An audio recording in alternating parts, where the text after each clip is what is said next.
Programmers encounter and discuss bugs every day, and generally there's no disagreement about what constitutes a bug. However, it's not as simple as it seems, and I can prove it. You see, a computer always does what it is told. So what we call bugs are often just our lack of understanding.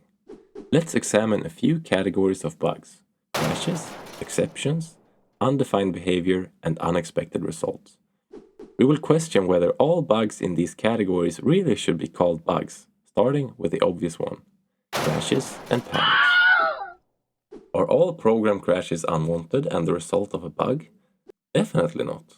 Most programs have conditions from which there is no way to recover, especially during the initial sanity checks of the program.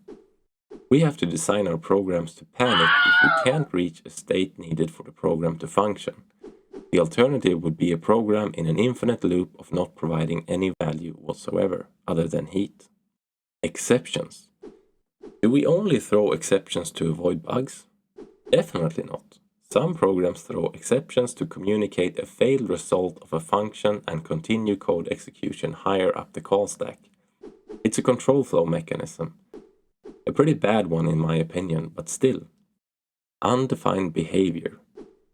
Undefined behavior refers to the unpredictable behavior that occurs when executing a program that deviates from the specifications of that programming language. In other words, it means doing something unsupported by the programming language, and of course, with no guarantees about the outcome. So does reaching undefined behavior always result in a bug? No.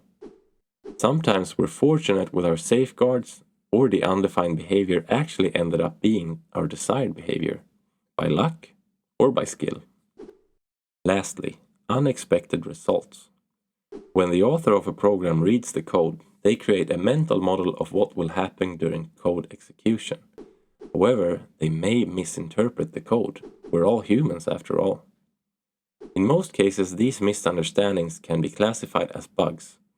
Sometimes the discrepancies are so minor that they're just considered quirks of the program.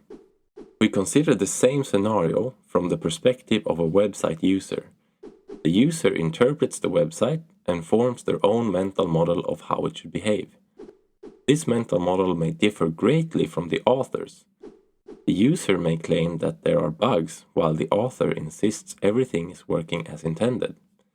What point am I making here? The point is that this category is very ambiguous.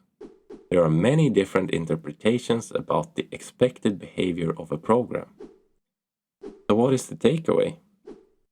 We have not established a structured way to classify what qualifies as a bug. There is significant room for interpretation. The generally accepted definition of a software bug is an error, flaw, or fault in the design, development, or operation of computer software that causes it to produce an incorrect or unexpected result, or behave in unintended ways. So, do I agree with this definition? Yes, but with a minor adjustment. Unexpected and unintended is highly subjective. Subjectively, I suggest watching another video of this channel. Stay safe out there.